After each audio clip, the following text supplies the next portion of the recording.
Everybody. Yeah, it's kind of awesome to be back on stage at an Interledger summit. This part of me was kind of looking at and saying, like, is this just the metaverse getting really realistic, or is this actually happening? When I saw the schedule, I saw that I was following Joran, so I was like, immediately knew that the bar was going to be very high. For those of you who are watching the recording online, definitely go check out the Tiger Beetle talk by Joran. And it's actually a pretty good lead into my talk, which is about Dassie. But first, my name is Stefan Thomas. I'm a co-creator of Interledger, and I'm also the co-founder and CEO of Coil. All right, so let me kind of jump in with some background. So, yeah, perfect. Okay, so Interledger has been, when we first started, kind of came from the idea of like, how do we make different ledgers interoperate together? How do we connect different ledgers together? And so I'm realizing that the slides are slightly older than the ones I have, whatever. I will make it work. So, we're kind of we were working at Ripple, we were working on blockchain scalability, we were working on blockchain interoperability, not just with each other, with other blockchains, but also with traditional payment ledgers. And so we kind of had this sort of frame of mind where we're sort of thinking about like, okay, you have these different ledgers that people are already using, and how do we make like a transaction that happens on one ledger, then kick off a transaction that happens on another ledger, then kick off another transaction on another ledger, and so on. So it was a little bit of that like Rube Goldberg machine where like you have like one ledger works this way and it does something, and then that triggers something, and then something happens on the next ledger. And just like a Rube Goldberg machine, it was very janky and unreliable, and like if one ledger behaved slightly differently, it didn't work, etc. And so pretty quickly, as we were doing different demos and kind of talking about this, we realized this wasn't really going to work because you weren't going to know, if you were trying to make an Interledger payment, you weren't going to know how long it would take, how much it would cost, because every ledger was going to be different. And so some payments were going to be really slow, really expensive, or maybe there's like a minimum or a maximum you could send, etc. And so we realized this wasn't really going to work. And there was this kind of shift in thinking where we started thinking about Interledger as more of an abstraction layer. And this was very much driven by the comparison with the internet, where it kind of allows you to build applications on top of this API or this interface, either TCP/IP or in the case of Interledger, like Stream and ILP, where you kind of say like, okay, it has these certain capabilities, right? Like I can send little packets of data or money, respectively, and I don't really know what ledgers are underneath, but I really don't care either. And so it goes so far that like even if I was using like a networked application in my local network where everything speaks Ethernet, I'd probably still use TCP/IP, right? Because I don't want to like reinvent the wheel on all these other things that are built on top of that. And I want to probably use the same application that people are using over the internet locally as well. And so, when I talk to people from the blockchain space today, they don't really think about Interledger that way yet. They think about Interledger as like, well, I'm doing my stuff on Ethereum and someone else is doing their stuff on, let's say, Solana, and I would use Interledger only if I want to have those two talk to each other. But actually, what I would really want is for people to think about Interledger as like a platform that you build your application on, and then ledgers are just the things that enable that power that. And that gives your application a lot of future-proofness because as better ledgers come out, your application can just work on those ones. Just like things like Wi-Fi 6 comes out and then suddenly Skype is better, but the Skype developers didn't have to do anything for that. Now, this is all nice in theory, but when I tell developers this, and I'm sure a lot of people in the room had that experience, they're sort of like, yeah, well, that sounds great in theory, but like, I can't actually build on Interledger the way you're talking about, right? There's nothing that I can't get a wallet. If I can get a wallet, it only has certain features that are exposed. I can't get raw access to the underlying Interledger protocol. And so, we're very aware of that problem, and it comes out in tweets like this. By the way, the tweeter's name is Dassie23, and there's a complete coincidence. So the name Dassie was suggested by Joran, and I picked out this tweet and presented it, and then someone pointed out that the name was Dassie, and I was like, well, I didn't, complete coincidence as far as I know anyway. But I think that this person captured the problem very well, which is like, Interledger, great idea, but how do I actually build on it. So the question is, how do we make Interledger more accessible? And I have a bit of history with trying to make things more accessible and more widely used. I got involved in Bitcoin in 2010, and at the time Bitcoin was extremely clunky, and you had to download the scary exe file, and then after you started it, it would just thrash your hard drive for like 3 days straight. And so it wasn't a very good experience at the time. And so I started to think about like, well, how do we explain it better? So we made like an animated video to explain it. Fabi, who's here as well. Wave. Hi. We worked together to make an animated video about it. I also created the first JavaScript implementation of Bitcoin, so you could do some Bitcoin things like signing transactions in your browser, and that led to more user-friendly wallets like blockchain.info and Coinbase later on, who use Bitcoin.js. And so I have a little bit of background in this space. So let me apply that to Interledger, and let's see what we come up with. So I think that one of the first things I think about is we need to make Interledger peer-to-peer again. So I mean, you might say, like, wait a minute, like Interledger is already peer-to-peer, right? Like you peer different connectors together. There's no central server or anything like that. So it is already peer-to-peer. But what I mean is like an open peer-to-peer network that's just out on the internet, where I can just fire up a node and it connects to the network. And now I'm part of the network. We actually had something like that in the past. It was called MoneyD. Anyone here around long enough to remember MoneyD? All right, quite a few. And so, that was pretty fun. Like, I think that was a great experience for the community, and you could actually build stuff on Interledger. So, yeah, we made a huge mistake when we shut that down. And sometimes you gotta admit when you make a mistake. And so I started the Dassie project. It's a little personal project to kind of bring back MoneyD. But at the same time, each time it's like to carry on Joran's Edison analogy, like you find all the ways how not to make a light bulb. There were definitely things about MoneyD that didn't work well. And one of the biggest ones was you had to find someone to peer with you. So you had to go out and try to, look for people who are already on the network, and then you had to like message them and try to get them to peer with you. And so that was a huge hassle. And actually the peering process was extremely painful too. You had to like, edit your configuration and like exchange like keys and stuff. So it wasn't very nice. And so one of the big things with Dassie is, can we make a network that is completely zero config? So you download the software, you spin it up, and it figures all the things like peering out automatically. Another thing is the idea of like, how do you actually get money in and out of the system? And so, one of the amazing things that we have available to us today is cryptocurrency. Now, there's a lot of things about cryptocurrency, and we can talk about it for a long time. A lot of things wrong with it, a lot of things great about it. But one thing that is nice about it is that it's already achieved sort of global liquidity. There's cryptocurrency exchanges in most countries. And that's something we can leverage. So if we want to build a peer-to-peer network where people can send money around, well, we can tap into the liquidity that cryptocurrency already provides. And so we probably should do that if we want to make Interledger accessible. And again, this is not something that should replace kind of the long term of like, my bank speaks Interledger. Like, we're not saying that that's no longer where the ball should be going. But we just want something right now. So if, as a developer, if I want to experiment with it, I can just get some crypto and do that. Another thing that I remember from the early Bitcoin days that was very powerful is whenever you had some graphical user interface. Now, as a developer, I obviously am a huge fan of APIs and I'm a huge fan of command lines, but there's something about user interfaces, graphical user interfaces, that allows you to sort of get a quick sense of what something does and what it can do, and it makes features more discoverable, and it's fun to play with, and it's just more friendly first step to engage with the system. And so another component I think that would be really important is having sort of a visual interface, like a graphical UI. And then the last thing, and this is actually something that we did do in the context of the original MoneyD project, was having some initial applications. So back then we released a version of Codius, a beta of Codius, which is a smart contracts platform.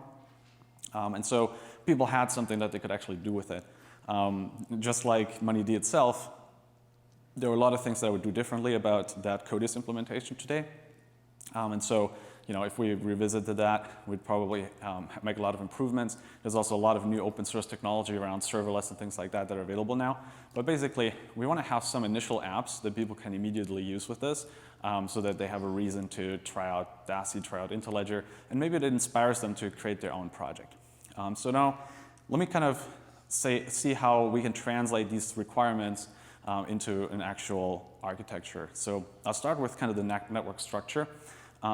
This particular talk will not be super in-depth, so I won't get into like how the routing works and things like that. Got to save myself some material for future talks, so this will be kind of high level, and I'll also talk a little bit about those use cases that I'm thinking about. So here we are. So like we have like our basic run-of-the-mill peer-to-peer network. So we have some nodes. Those are those little purple boxes, and then they have connected with each other. And so if I want to start up a new node, I basically run the software, and the node will go out and discover other nodes, and then request to peer with some of them. Again, I can't go super in depth with the routing protocol, but one thing I will say is that it uses a different routing protocol than Interledger uses in general, and that's because the routing protocol that Interledger generally uses is designed for networks with explicit peering. It's because it's based on the peering protocol that underlies the internet. And so as a result, it has lots of nice properties, it's very scalable, et cetera, but it's not very well suited for an open peer-to-peer network. And so Dassie has its own routing protocol. Another thing that's sort of interesting about Dassie is that if you have a group of nodes, they form what I call a subnet. And a subnet is defined as basically the set of nodes that share one way of settling. So for example, we kind of mentioned that we could settle with crypto. So if all these nodes like settle using the Bitcoin Lightning Network, for example, then they would form a subnet. And so they could potentially all connect to each other as opposed to a node that would be on a different subnet, which might not be able to connect to any of these nodes because it's on a different ledger. It doesn't have the same way to communicate. And so you have these different subnets. Now, of course, we don't want to have a bunch of islands that don't interoperate. So how do we go from one subnet to another? And the solution is very simple. We just have some nodes that are in multiple subnets. And so as long as there's some path, we can still connect from one subnet to another. Again, I'm glossing over a lot of technical detail, but you can sort of imagine as like you have like the overall Dassie network, and then that's kind of split up into subnets with different sets of nodes. And then there's some overlap between the subnets, and that's how you get across the network. Now, one question that might be on your mind as well is, we've kind of got an Interledger network. We don't want another one. The whole point is interoperability. So is this going to be just a new network, and it's not going to work with the existing Interledger network and the existing wallets and Rafiki and all these amazing things that we're doing? The answer is no. They will work together, or at least from a technical perspective, they can work together. And so a Dassie node will be able to speak LPHDP, which is the main peering protocol that we use for Interledger connectors. And so you will be able to take a Dassie node, and if you have a peering partner on what you could call the traditional Interledger network, you could peer with them, and then there could be packets routed back and forth. And this, when I said earlier that we have two different routing protocols, the way that that's resolved is that the Interledger routing protocol, which is kind of represented in blue here, that owns the whole global Interledger address space. And then the Dassie routing protocol owns g.das as a sub-address space. And so, if you are in the traditional network, you're trying to route to Dassie, you would route to g.das, and all the nodes that are peered with Dassie nodes are publishing that prefix. And then once you get to g.das, then the Dassie routing protocol would kick in and take over from there. And again, I'm skipping over a lot of stuff. If there are some questions about it, feel free to raise those during the question section at the end. Now, we had also a presentation about Rafiki this morning by the wonderful Sabine. And so you might be looking at this and say, like, wait, we already have a project to make like a nice, easy, fully featured Interledger stack. Why do we need a second nice, easy, fully featured Interledger stack? That seems a little redundant. And so I want to explain the difference between Dassie and Rafiki, and I think how there's actually very little overlap between those projects. I mean, they do a lot of the same things. They both implement a lot of the Interledger protocol stack, but with very different use cases in mind. So let's kind of put up a little table here and start comparing. The first kind of difference is who's the target audience. So Dassie is really targeted at individual developers, maybe entrepreneurs who are trying to get some project off the ground. They're trying to build a proof of concept. They're trying to try something out, maybe get their first couple of customers. Maybe they're a grantee. Maybe they're a student trying to build a research project or do some research. And so that's really where I view Dassie as having its primary use case. And then you have Rafiki, which is kind of intended for companies that have licensing, they're financial institutions, they have existing customers already, maybe they have some existing wallet business, and they're trying to add Interledger as another feature. And so they need like a battle-tested, enterprise-ready, Interledger stack. That's really the intended user for Rafiki. Another big difference is kind of how peering works. So with Dassie, if you're running a Dassie node, pretty much anyone who wants to can peer with you.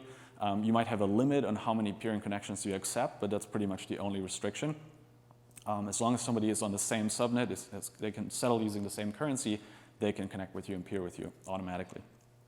Rafiki is a little bit different, where it's sort of the traditional Interledger model, where if you want to peer with me, we have to first negotiate and set up some terms, maybe sign an agreement, things like that, and then we can peer. So it's a very different kind of world. And then you have kind of the ease of setup. Now, this is not to say that Rafiki is not easy to set up. I'll explain what the difference is. So Dassie is designed to be sort of a single binary. So you download something, you install it, you run it, and it's up and running. It has a built-in SQLite database, things like that. Whereas Rafiki is intended to integrate into some existing infrastructure that a wallet provider might use. So it's going to use a relational database. You're probably going to want to have like a Tiger Beetle cluster, so you can scale it up to quadrillions of transactions. And so that's really where the design goals kind of diverge. So Rafiki would always go with the solution that has the more scalability, maintainability, enterprise readiness. Whereas Dassie is kind of like, okay, well, if I'm trying to set this up for myself and my friends on my server, how do I set up the easiest way possible? I don't want to spin up like a whole Kubernetes cluster and all kinds of things. So that's kind of a difference in design goal. And then finally, Dassie is really designed to be tinkered with and messed around with. And so, there's probably, the kind of development cycle will be a lot shorter, and like there'll probably be less testing and things like that. And so it's really designed for experimentation, research, things like that.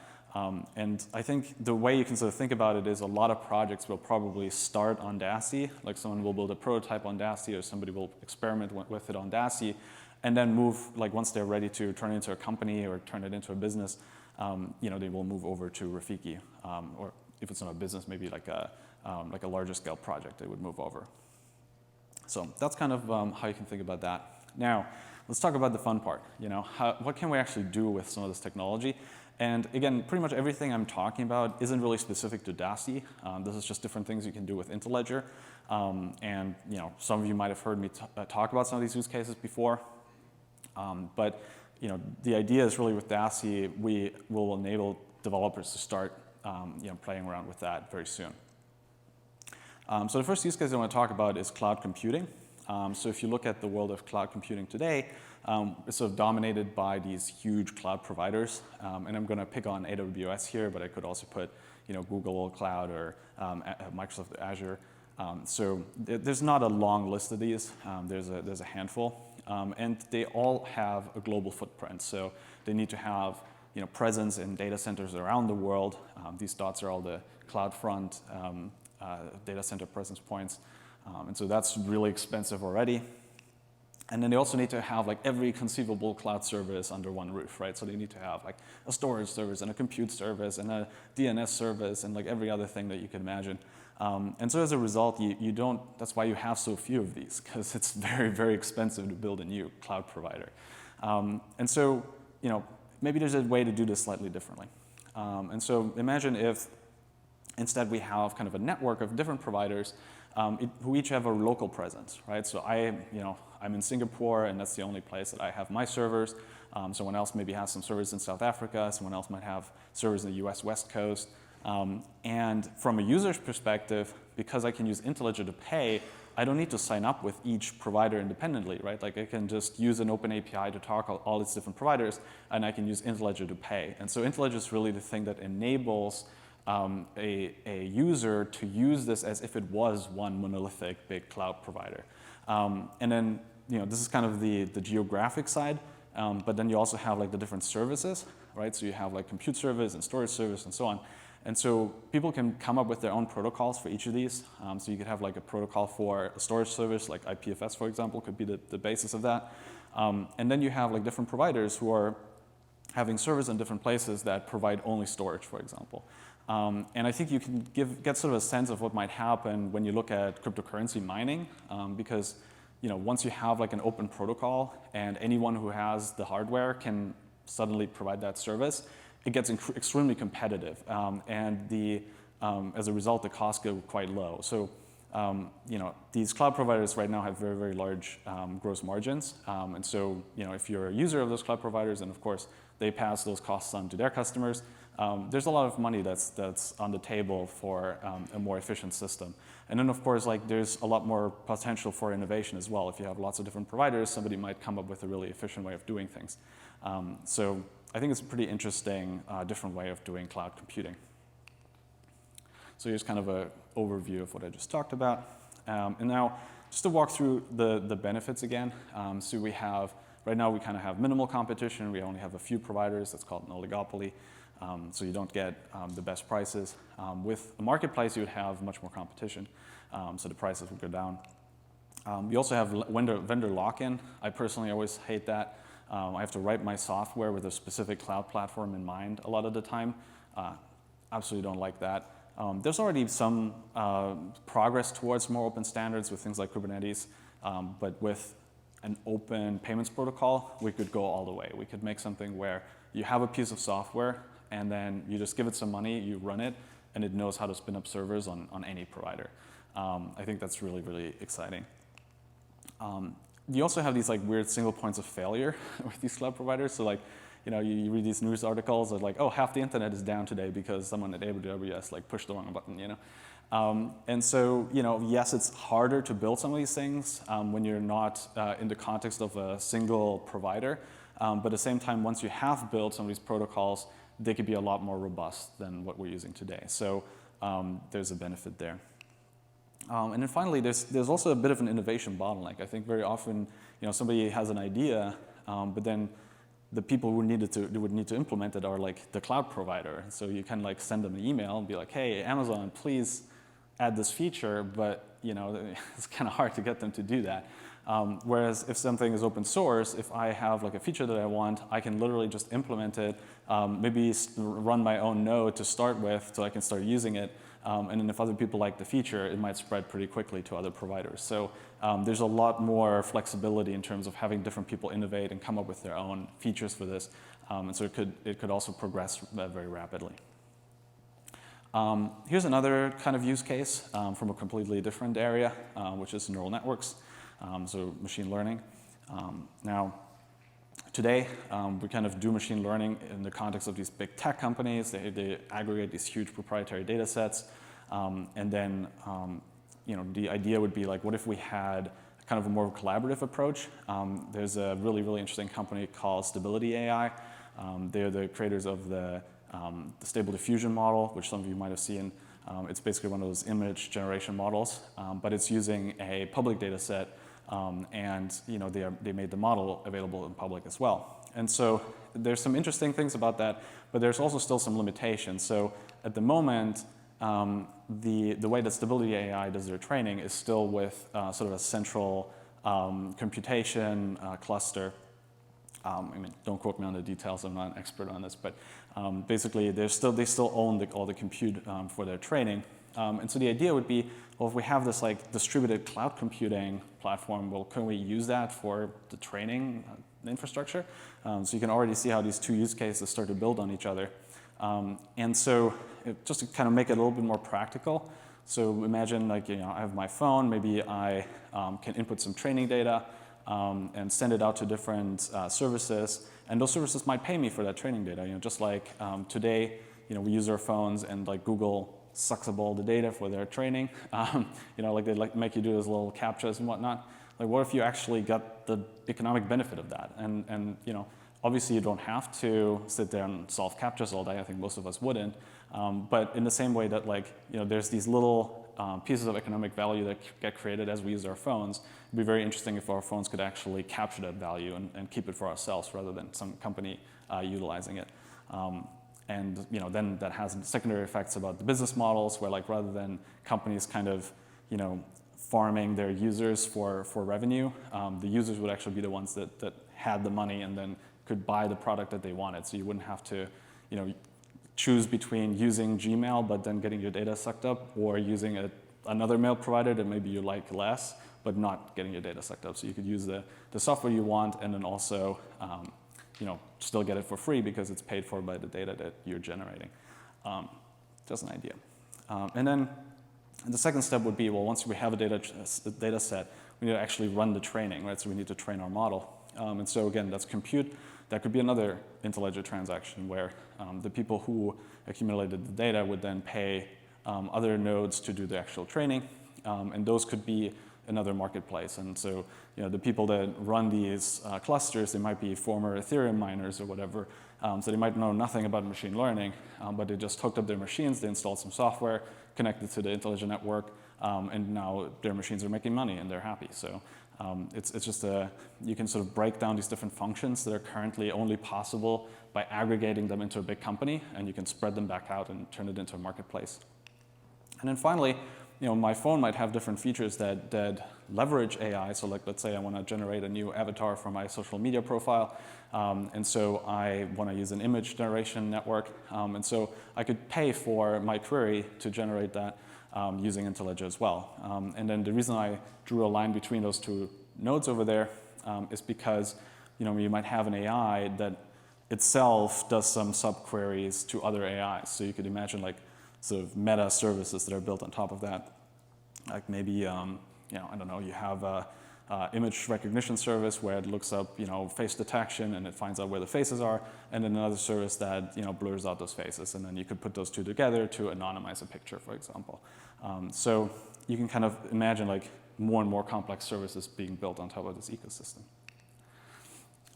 Now, finally, there's another kind of use case. This is the one that I kind of alluded to earlier with Codius, something that we've been thinking about for a very long time. So for a lot of you who know Codius, this will be a bit of a repeat, but basically today the way we do smart contracts is we have these blockchain ledgers. So there's a set of them out there, a couple different ones like Ethereum, Solana, etc. And then we have the Codius model where you're really not thinking about sort of ledgers in that sense. You just think of individual nodes. So like there's a node out there, it's a Codius compatible node, and it really is not that different from the cloud computing model that we talked about before, which is, if somebody wants to run their code on my server, they can just pay me. The difference with Codius is that I will actually say like what code am I running, so someone else can look at that and then they know what code is running. And so you can use that as a primitive for building smart contracts. And the way you do that is you take those independent nodes and you form little groups. And if you compare that to the blockchain world, like in the blockchain world, you kind of have like a fixed set of nodes, a fixed set of validators for each network. So if you want to use the Ethereum network, well, they have certain validators. And most of these networks are global networks, so they're spread all over the world. And then they have, some set of nodes that form a majority that you have to trust, essentially. With the Codius mode of operation, you could form your own groups. So you could say like, for selling my Magic the Gathering card collection, I will use like a small set of nodes, like 5 or 6 nodes, because I really care about how much I'm paying for this and that it's fast. But then if I want to do this multinational agreement or whatever, where billions of dollars are at stake, then I might use a much larger set of validators, maybe even larger than the set of validators that has a majority on Ethereum. So you can really scale the set of nodes that participates in a specific contract to the use case for that contract. And the other big difference is that with these blockchain ledgers, you tend to have like very tight coupling to the data. So the system that your code runs on is also the system that your data is stored in. And so if you have a contract that needs to access some data that's on Ethereum and also some data that's on Solana, well, good luck. It's going to get very, very complicated because yes, you can have oracles that report the data from Solana over on Ethereum, but it gets very complicated very quickly once you have multiple sources of truth for your data. So not a great solution. And we've kind of gone through this in the past as well, where used to have these big mainframes, and we've moved away from that to microservices and things like that, where each service can talk to other services, your data stores. One service can access multiple data stores.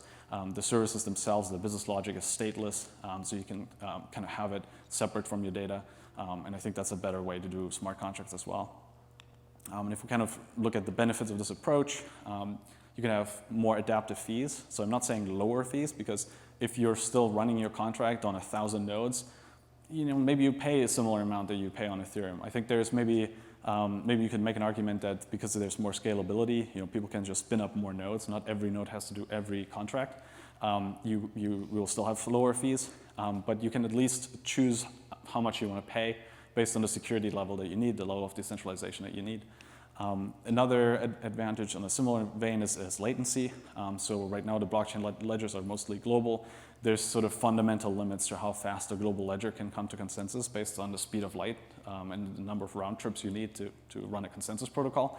And so that's a fairly high number. It's like in the tens or hundreds of milliseconds at an absolute minimum. Usually in practice you end up with a few seconds at best. And in a lot of contexts like trading, for example, latency matters a great deal because if you have a slow latency for processing transactions in your smart contract, something like, for example, if you open an order and then you want to close that order again, you have to think about how much can the price move in the time that it takes for my cancel order to process, right? And so the longer that time, the more expensive or the higher risk you're taking when you open the order, and then that can get reflected in the spreads and the prices that market makers charge. I hope I didn't just get super financial and went over everyone's head, but some people in the room, if you're sort of familiar with trading and that sort of thing, that should have made sense to you, hopefully. All right, moving on. So in the case of Codius, what we can do is we can actually say okay, we're going to have a smart contract that's geographically local, right? So we have a couple nodes that are very close to each other in the US, and then we have a couple other nodes that are very close to each other in Asia. And then we're going to have two separate instances of the contract run on each of these. And then those nodes, because they're physically closer together, they can come to consensus much, much faster than any blockchain could ever do. And so again, you have adaptive latency based on your use case. If you want a global decentralization for your use case, well, you're going to have the slower latency. Another interesting problem that we're starting to see with blockchains is front running. So when you have miners that are, or validators that are processing transactions for a certain chain, they sort of have an incentive to sell a service where they allow certain participants to prioritize their transactions. And this is actually happening with some chains like Ethereum, where I can pay to get my transaction at the front of the line. And of course, that gives me a huge advantage if I'm trading, if I'm market making, et cetera. So I can front run someone else's orders. So if someone's trying to make a trade and pick up some liquidity, I can insert my order ahead of them, take some of the liquidity, and then sell it back to this person at a markup. So that's a problem. It's not ideal. And so with something like Codius, because the nodes are chosen by each contract creator as per use case, front running might not be worth it, because if I'm allowing people to front run, first of all, if I do it publicly, nobody would use my node. But if I do it sort of under the table, I have a risk of being found out. So if I built my reputation up over the years and I got more and more people to trust me to use my node, I wouldn't want to jeopardize that by selling a front-running service. I stand to lose my business if I do that. And so, we'll see if that's how it plays out. But I think in my head, at least, the incentives are very different. Where if I run a contract on Ethereum, I can't choose which validators ultimately run it. And so as a result, I can't decide not to choose the ones that are selling front-running services. And so there's no disincentive for them to do that. Another interesting feature difference is that with blockchains, people often talk about that transparency as a benefit. Well, the flip side of that is you have no privacy. So if I'm doing a contract, everyone can see what I'm doing.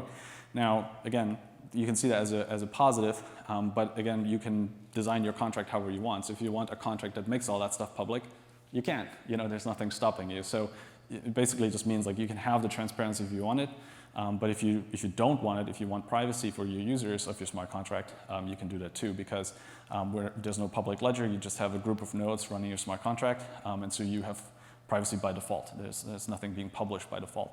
And so on blockchain, everything's public, and then there are some very complex schemes like zero-knowledge encryption and things like that that you can use to try to get some privacy back, but there are also limitations with that. So yeah, so there's a pretty big difference there.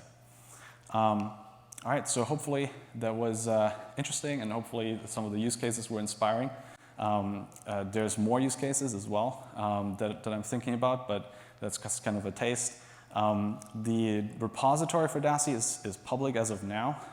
The software is still like pre-alpha. It's not ready to be run or anything. If you want to download it and play with it, you can. Just don't expect it to really do anything yet. And don't complain to me if it doesn't work, because I'm still working on it. But I'm going to be developing it out in the open. This is the URL which will take you to the repository. And yeah, if this project goes well and people like it, we might make it into a bigger project and start to take contributions and things like that. Right now it's just a personal project, and I hope you enjoyed that talk.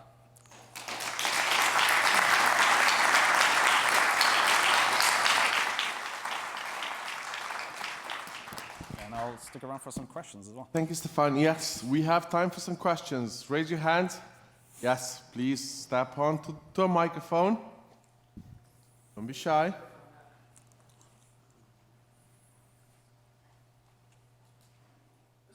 For sure. With regard to the routing, looking at it kind of from a regulatory and compliance perspective, especially within the United States, it seems like on the Rafiki side of things, GateHub, Bitstamp, Uphold, folks like that, they're going to have legal departments, compliance departments, all that kind of stuff. On the Dassie side of things, it seems like there might be potential for someone to set up a node connecting two different subnets to then meet the definition of a service business in the United States. I'm wondering if you guys have looked into that at all, and if you're willing to provide developers with resources to potentially overcome that. Yeah, so I think a big inspiration for the network was the Lightning Network, which is already out there, already operating. And so, we kind of looked at, how they are dealing with that. Now, obviously, I'm not a lawyer. I'm not in the right position to give advice on like what's legal in different jurisdictions, et cetera. So I think that's will be something that has to develop over time, and also something that maybe if there are some lawyers in the audience, or like if there are people watching who are familiar with these things, like it'd be interesting to get your input. But I also, if I look at the way things work with Lightning, whenever you have a system that is so radically different, you sort of have to figure out how do these rules actually apply to these systems. I remember when I first heard about Bitcoin, I was convinced that miners were going to be considered money transmitters, because that's basically what they do. They record transactions in a ledger, and so the way I read the law is like that probably falls under that. But that's actually not the position that regulators did end up taking. And so whenever you have like such a fundamentally new technology, there is a little bit of uncertainty in terms of like how will regulators choose to apply that, how will courts choose to apply that, and of course you also have different rules in different countries. So like it's hard to give like a global answer as well. So that's sort of my non-answer to your question. But I think that in the spirit of experimentation, I think we sort of have to do it or start it to see what the reaction is, and find out what the limits are. Sometimes the only way to figure out what the rules are is to test them and to see what the reaction is. So yeah, in the spirit of experimentation, we're putting software out there and see what happens. That makes sense. Is there somewhere we can go to reference more information on the routing protocol too in the meantime? Not yet.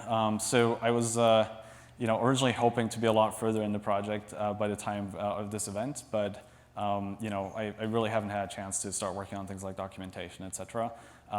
Right now, what's implemented is like the basic routing. So right now, the only place you can go is pretty much the source code.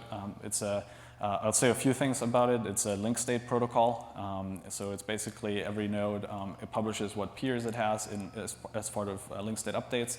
And those get then gossiped around the network. And so then everybody forms a full picture of the network. But it still doesn't use source routing. It uses normal Interledger routing. So as a packet gets to each hop, that hop decides the next hop until it gets to the destination. But theoretically, each node could guess what the path is just by looking at the graph. So that's a few words about the routing protocol, but again, more to come.